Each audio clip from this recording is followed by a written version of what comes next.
Hi guys, welcome to the political science lecture series on Neopen. We're going to discuss political development today. This is going to be the outline. We're going to discuss two main theories of development, normative and empirical thinkers, existential thinkers. Then Lucian Pai की जो aspects of political development है, फिर Fukuyama ने जो political development explore किया और फिर हम modernization theory को देखेंगे इसके context में. Political development is a more elusive concept than economic development, क्योंकि इकोनॉमिक डेवलपमेंट तो बड़ी सिंपल चीज़ है ना कि आपकी ग्रोथ है, मैक्रो इकोनॉमिक इंडिकेटर्स हैं, GDP, GNP, human development index. Statistically आप देख रहे हैं कि लोगों की इनकम्स अगर इंक्रीज करी हैं तो आप कह रहे हैं इकोनॉमिक डेवलपमेंट हो रही है. लेकिन पॉलिटिकल डेवलपमेंट आप किस चीज़ को नाम देंगे? तो it's generally more controversial and it's more difficult to measure as well in empirical and operational terms जैसे हम इकोनॉमिक डेवलपमेंट को मेजर करते हैं. तो इसको मुख्तलिफ इसकी इंटरप्रटेशंस हैं वो हम देखते हैं. सबसे पहले तो नॉर्मेटिव और एम्पिरिकल थिंकर्स हैं. दो तरह के थिंकर्स हैं. एम्पिरिकल पॉलिटिकल थ्योरी वो है जो इस चीज़ से कंसर्न्ड है कि अभी एग्जिस्टिंग दुनिया में क्या चीज़ एग्जिस्ट करती है, और नॉर्मेटिव पॉलिटिकल थिंकर्स वो हैं जो इस चीज़ से कंसर्न है कि what should be, what ought to be, ठीक है, किस तरह का पॉलिटिकल सिस्टम एग्जिस्ट करना चाहिए. तो पॉलिटिकल डेवलपमेंट जो है वो ये लोग एक्सप्लेन करते हैं, दोनों thinkers. For normative thinkers a political system develops as it approaches a good political order. They devolve less attention to systemic statement of condition which give rise to political development. They are more concerned with specifying ends and justification for such development. जो normative thinkers हैं वो ये define बताते हैं कि अच्छा political system क्या होता है, political development क्या होती है, कैसी दिखनी चाहिए. वो उस तक पहुंचने का रास्ता कम बताते हैं, वो ज़्यादा फोकस on those ends करते हैं. इसी तरह existential thinkers हैं. They focus more on specifying the characteristics of what they regard as politically developed system. ये characteristics explain करते हैं politically developed systems के, but they pay more attention to the conditions and processes which give rise to political development. ठीक है. अब लूशन पाई ने इस चीज़ में एक्सप्लेन किया कि जो पॉलिटिकल डेवलपमेंट है ना उसके तीन फीचर्स हैं. किसी भी रियासत को, किसी भी माशरे को अगर आपने पॉलिटिकल डेवलपमेंट में चार्ट करना है, स्केल करना है, तो वो आप इन तीन एस्पेक्ट्स के गिर्द करते हैं. सबसे पहले इक्वालिटी कैसी कितनी है उधर, कि इक्वालिटी का कॉन्सेप्ट क्या है कि concept of equal and objective application of laws to all citizens. It includes the concept of political recruitment based on merit and performance and not an inscriptive consideration. यानी by birth जो आपकी consideration है वो नहीं. अगर एक माशरा equal है तो वहाँ अगर आप काबिल हैं, आप परफॉर्मेंस अच्छी है आपकी, मेरिट बेस्ड है, तो आप सिस्टम के जरिए आएंगे, आप इलेक्शन लड़के आएंगे, आप ब्यूरोक्रेसी में इम्तिहान दे के जाएंगे और आप मेरिट की बेसिस पे काम होगा. लेकिन अगर एक सोसाइटी में माशरा अनइक्वल है तो वहाँ पर ज़ात, बरादरी, रेस, नस्ल इसकी बेसिस पे हुआ, तो इक्वालिटी तो ना हुई. दूसरा है कैपेसिटी. कैपेसिटी वो चीज़ है पॉलिटिकल सिस्टम के, वो लोगों की सोशल और इकोनॉमिक लाइफ अपनी कितनी लोगों की उसको कैपेसिटी को इन्हांस करने का मौका देती है, कि पॉलिटिकल सिस्टम कितना लोगों की सोशल इकोनॉमिक लाइफ में इम्पैक्ट करता है और इफेक्ट करता है. ठीक है, वो कितनी आपको अपॉर्चुनिटीज़ दे रहा है, कितना एवेन्यूज़ फराहम कर रहा है ग्रोथ के और डेवलपमेंट के. ऑब्वियसली जैसे हम कहते हैं अगर एक माशरे में आप तरक्की नहीं कर सकते एज एन इंडिविजुअल, आपको ना एजुकेशन मिलती है, ना जॉब मिल गया, ना नौकरी मिल रहा है, तो आप उसे पोलिटिकली डेवलप माशरा नहीं कहेंगे. अगर आप एक माशरे में ये सारी चीज़ें मिल रही हैं आप उसे पोलिटिकली डेवलप माशरा कहेंगे. तीसरा वो ये कहता है कि डिफरेंशिएशन एंड स्पेशलाइजेशन, कि किस भी माशरे में कितनी स्पेशलाइजेशन और डिवीजन ऑफ लेबर है और डिफरेंशिएशन ऑफ वर्क है, क्योंकि जैसे जैसे इंसानी माशरा ज़्यादा कॉम्प्लेक्सिटी की तरफ जाता है, डेवलपमेंट की तरफ जाता है, उसमें डिफरेंशिएशन और स्पेशलाइजेशन इंक्रीज करती है. आप इसको अगर होलिस्टिक स्केल पे देखें, और हमारा पहला लेक्चर जो स्टेट के ऊपर था, स्टेट बिल्डिंग के ऊपर, तो जब सिंपल सोसाइटी से कॉम्प्लेक्स सोसाइटी की तरफ गए हैं तो ये सारी चीज़ें इंक्रीज़ की हैं, इक्वालिटी इंक्रीज़ की है, कैपेसिटी स्टेट्स की इंक्रीज़ की है, डिफरेंशिएशन और स्पेशलाइजेशन ऑफ वर्क इंक्रीज़ किया है. यानी डेवलपमेंट, पॉलिटिकल डेवलपमेंट साथ साथ दुनिया में जैसे जैसे होती गई है तो इन तीन एस्पेक्ट्स पे हुई है. अब इसको मजीद देख लेते हैं. एटीट्यूड और स्पिरिट टुवर्ड्स इक्वालिटी. किसी भी सोसाइटी में इक्वालिटी का क्या स्टेटस है वो डिफाइन करेगा उसकी इक्वालिटी के स्टेटस को और उसके पॉलिटिकल डेवलपमेंट के स्टेटस को, कि उसमें पार्टिसिपेशन कैसी है, यूनिवर्सलिस्टिक नेचर की है या इंस्क्रिप्टिव स्टैंडर्ड्स की बेसिस पे है, स्टैंडर्ड्स ऑफ अचीवमेंट क्या है उस मुल्क में, क्या आपकी कंपेटिटिवनेस है, आपकी कैपेसिटी है, आपकी कंट्रीब्यूशन है, या आपकी ज़ात, बरादरी, आपका नाम, आपका जेंडर है. तो वो डिटर्मिन करेगा कि एक माशरा कितना इक्वल है और कितना अनइक्वल. दूसरा कैपेसिटी ऑफ पॉलिटिकल सिस्टम की, उसकी इकोनॉमी अच्छी है, बुरी है कि नहीं, गवर्नमेंट की परफॉर्मेंस कैसी है, इफेक्टिवनेस कितनी है उसकी, एडमिनिस्ट्रेशन कितनी रैशनैलिटी है, कितनी मॉडर्न है, पब्लिक पॉलिसीज कितनी सेक्युलराइज्ड हैं. According to Lucian Pye, secularism is also by product of political development. तीसरी specialization, increase of structure and institution, division of labour. ठीक है, specialization followed by sense of integration. यानी वही तीन बातें जो हमने डिस्कस की थी, ये तीन एस्पेक्ट्स हैं पॉलिटिकल डेवलपमेंट के ब्रॉडली। तो कोई भी सोसाइटी जो ज़्यादा इक्वल, ज़्यादा कैपेसिटी और ज़्यादा डिफ्रेंसिएशन और स्पेशलाइज्ड होगी वो ज़्यादा पोलिटिकली डेवलप्ड होगी, जो कम होगी उसमें कम पोलिटिकल डेवलप्ड होगी। ये था लुशियन पाई का एनालिसिस। अब हम फुकुयामा का एनालिसिस की बात करते हैं। मैंने मल्टीपल टाइम्स एक किताब जो है वो रिकमेंड करता रहा हूँ आगे पीछे लोगों को, political order and political decay, because वो होलिस्टिकली बड़ा अच्छा एक एनालिसिस देती है हर चीज़ पे। तो political development according to Fukuyama जो है वो 3 चीज़ों के बेस पे है: state building, rule of law और अकाउंटेबिलिटी। वो ये इन 3 एस्पेक्ट्स के गेट करता है। स्टेट बिल्डिंग क्या है? स्टेट बिल्डिंग ये है कि हायरार्कीज, हायरार्किकल ऑर्गेनाइजेशन स्टेट के इंस्टीट्यूशंस की, और मोनोपोली ओवर वायलेंस यानी और सर्विस डिलीवरी। यानी क्या रियासत अपने फंक्शंस परफॉर्म कर सकती है? क्या हर सिटीजन को जस्टिस दे सकती है या हर सिटीजन को नेसेसरी सर्विसेज दे सकती है? क्या रियासत का कंट्रोल हर एस्पेक्ट पे, इन द सेंस कि उसे सेंसस से लेकर अपनी रियासत की पॉपुलेशन से लेकर उनके लिए जो रिक्विजिट इंस्टीट्यूशंस बनाने हैं, पुलिस, एडमिनिस्ट्रेशन, टैक्स कलेक्शन, ये सारे मैकेनिज्म उसके मॉडर्न और इफेक्टिव इंस्टीट्यूशंस एग्जिस्ट करते हैं और वेबर स्टाइल ब्यूरोक्रेसी एग्जिस्ट करती है। तो ये स्टेट बिल्डिंग है। रूल ऑफ लॉ, क्या लॉ सब पे इक्वली अप्लाई करता है? क्या लॉ मेकर्स पे भी अप्लाई करता है? क्या प्रिविलेज एग्जिस्ट तो नहीं करता? हर बंदा subject to the same law. जो रूल ऑफ लॉ की हमारी डिस्कशन है वो वाली चीज़ें इस पे अप्लाई होती हैं, ह्यूमन राइट्स प्रोटेक्टेड हैं। और तीसरा अकाउंटेबिलिटी, ये वो डेमोक्रेसी के एलिमेंट में करता है कि क्या इलेक्शंस होते हैं कि नहीं होते। अब फ्रेंड्स, फुकुयामा के नज़दीक डेमोक्रेसी जो है वो एक एस्पेक्ट है डेवलपमेंट का, पॉलिटिकल डेवलपमेंट के टोटल 3 एस्पेक्ट्स में से। और वो कहता है कि इनकी सीक्वेंसिंग भी बड़ी इंपॉर्टेंट है।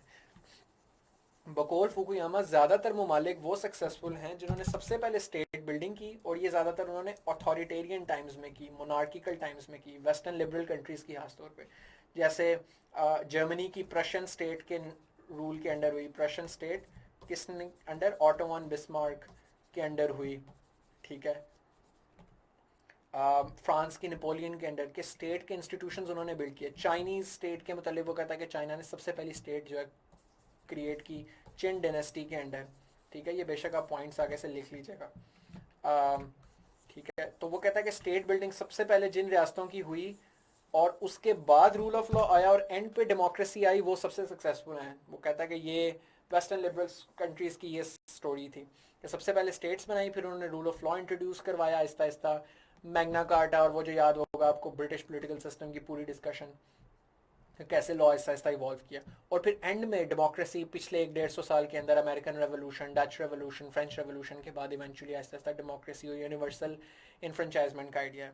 तो कहता है ये सीक्वेंस बड़ी इंपॉर्टेंट है। वो कहता है कुछ ममालिक हैं दुनिया में जैसे कि अफ्रीका, जहाँ डेमोक्रेसी आ गई है लेकिन स्टेट बिल्डिंग कभी हुई नहीं उनकी, जैसे कि सब सहारन अफ्रीका। वहाँ इलेक्शंस होते हैं, वहाँ डेमोक्रेसी है in that sense, procedural democracy, लेकिन स्टेट बिल्डिंग कभी नहीं हुई। वहाँ पर रियासत के की इंस्टीट्यूशंस ही नहीं है, टैक्स का निज़ाम ही नहीं है, पुलिस ही नहीं है अच्छी तरीके से वेल ट्रेंड, इनकरप्टेबल जुडिशरी नहीं है इम्पार्शल, तो स्टेट के इंस्टीट्यूशंस एग्जिस्ट नहीं करते, तो वो कंट्रीज़ फिर अनसक्सेसफुल है। तो वो कहता है बेसिकली कि वो कन्वेंशनल नोशन को इस बुक में चैलेंज करता है कि डेमोक्रेसी ज़रूरी है, लेकिन डेमोक्रेसी की एक ख़ास पर्टिकुलर तरीके से इंस्टॉलिंग भी ज़रूरी है। लेकिन वो एक्सेप्शंस भी देता है। वो कहता है कि अमेरिका में रूल ऑफ लॉ, यूएस में डेमोक्रेसी और रूल ऑफ लॉ पहले आया, स्टेट बिल्डिंग उन्होंने बाद में की, जिसका वो हवाला देता है नॉर्थ कोट पेंडल्टन एक्ट का, कि इसके बाद उन्होंने अपनी ब्यूरोक्रेसी बनाना शुरू की। एंड्रयू जैक्सन तक के पीरियड तक वो कहता है कि स्टेट बिल्डिंग नहीं हुई थी यूएस में, उसके बाद हुई। और खास तौर पे जो प्रोग्रेसिव एरा था, teddy Roosevelt, Theodore Roosevelt, Woodrow Wilson, इस टाइम में प्रोग्रेसिव एरा में फिर स्टेट बिल्डिंग हुई और वो सारी चीज़ें की गई।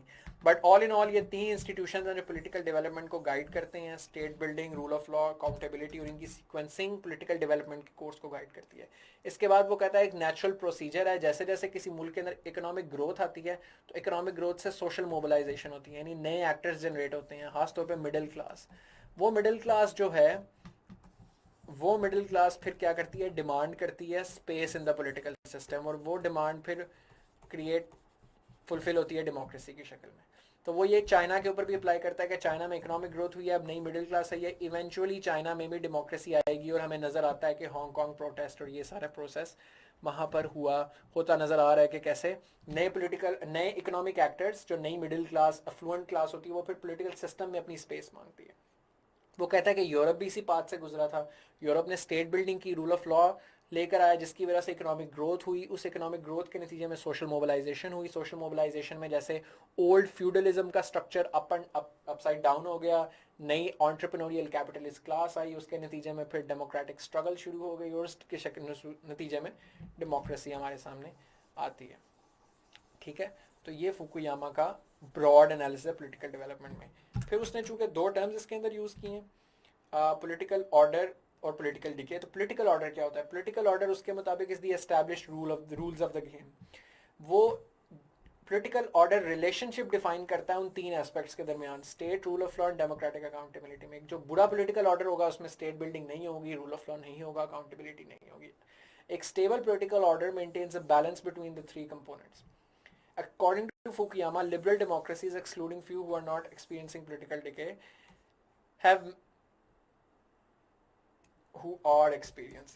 ठीक है, excluding few who are experiencing political decay, have managed to maintain that balance through historical evolution। कि इन तीनों चीज़ों के दरमियान बैलेंस मेंटेन कर लिया लिबरल डेमोक्रेसीज ने।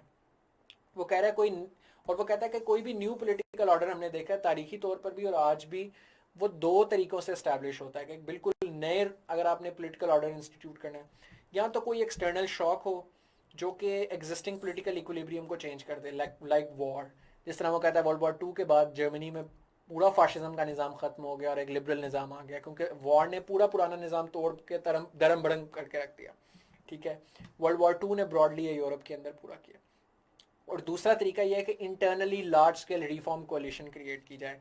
जो वो कहता है यूएस की केस स्टडी है कि यूएस ने इंटरनल रिफॉर्म कोलिशन, एक तमाम across the spectrum, government, judiciary, military, bureaucracy, politicians में एक लार्ज स्केल कोलिशन बनी जिसने वो रिफॉर्म की तरफ लेकर गया, जिसमें वो नॉर्थ कोन पेनिनसुला एक्ट की हवाला वो देता है। पॉलिटिकल डिके क्या होता है? वो कहता है कि पॉलिटिकल डिके ये दो चीज़ें हैं। एक तो पॉलिटिकल इंस्टेबिलिटी होगा किसी सोसाइटी में बिटवीन डिफरेंट फैक्शंस स्टेट के अंदर जो कम्पीट कर रही हो पावर के लिए, और अगर उनके बीच में रेजोल्यूशन ना हो कोई पीसफुल तरीके से, पॉलिटिकल डिके होता है। लेकिन जो सबसे इंपॉर्टेंट चीज़ है पॉलिटिकल डिके की, वो कह रहा है कि डेवलप्ड नेशंस के अंदर भी पॉलिटिकल डिके नज़र आता है। पॉलिटिकल डिके तब होता है कि जब आपके एग्जिस्टिंग इंस्टीट्यूशंस जो हैं वो न्यू चैलेंजेस को आंसर करने के लिए इनसफिशेंट हो।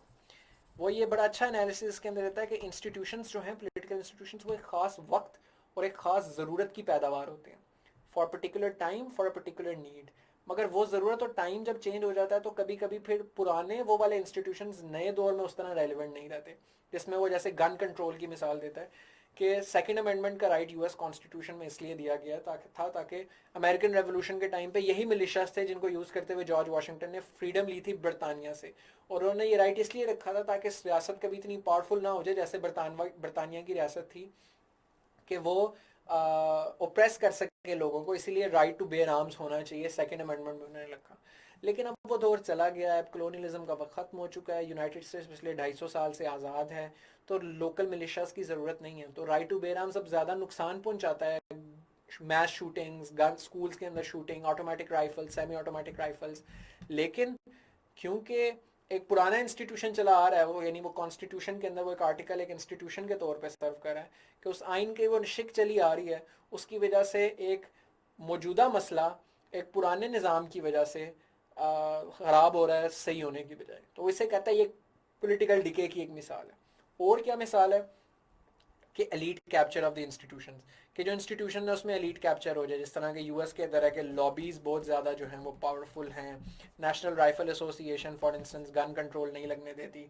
तो इसका मतलब कि जो इंस्टीट्यूशंस हैं, कांग्रेस है, ये आप अपना इफेक्टिव रोल प्ले नहीं कर पा रहे।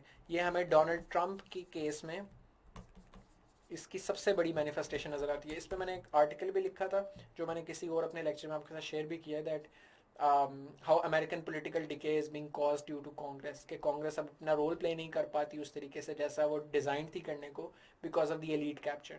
तो वो आर्टिकल आप लाजमी पढ़ें।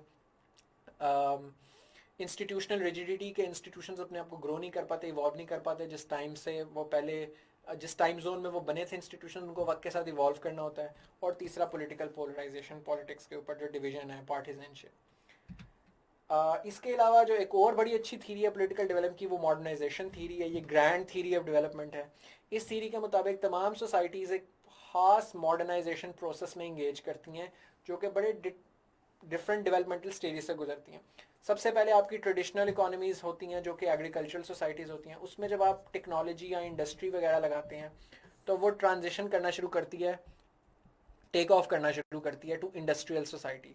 फिर इवेंचुअली इट टेक्स ऑफ, फिर वो एग्रीकल्चरल से इंडस्ट्रियल सोसाइटी बनती है।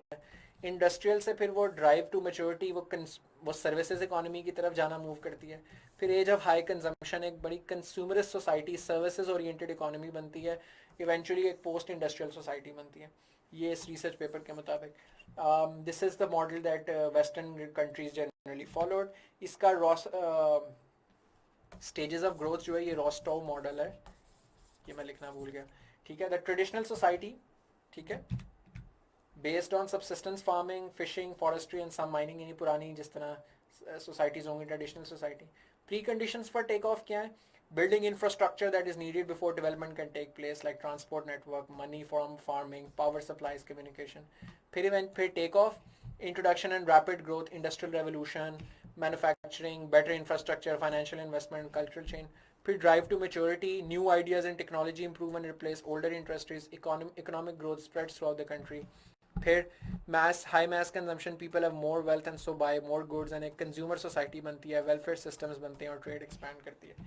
तो ये मॉडर्नाइजेशन थीरी है पूरी, कि सोसाइटीज़ जो हैं वो एग्रीकल्चरल सोसाइटी से इंडस्ट्रियल सोसाइटी, इंडस्ट्रियल से सर्विसेज, पोस्ट इंडस्ट्रियल सोसाइटी की तरफ एक ख़ास सीक्वेंस में मूव करते हैं, और ये पॉलिटिकल डेवलपमेंट है। तो ये मैंने आपके सामने सारे इस थीरी के सारे नुकात आपके सामने रखे। I hope this was helpful to you guys and I will see you guys next